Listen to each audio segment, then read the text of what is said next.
Recognize the member from Glengarry-Prescott-Russell. Thank you very much, Speaker. I'm pleased to stand today representing my constituents in Glengarry-Prescott-Russell, and particularly the group Sauvons la Nation.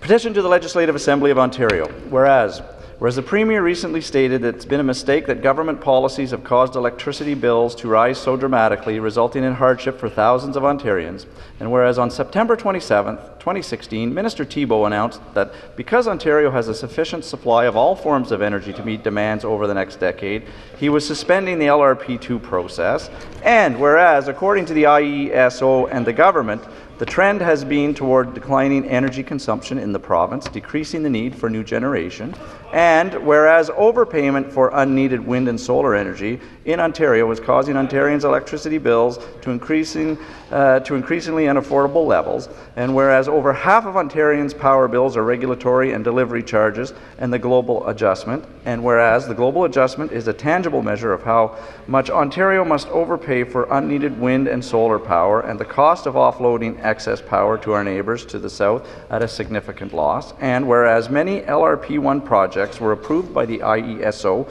without community support or agreement, without abutting landowners' agreements, or without prior local First Nation support, although these priorities were well advertised in the process, and whereas the notice to proceed stage, which triggers most of the IESO commercial commitments, has not happened, and whereas the IESO's payments of pre-NTP costs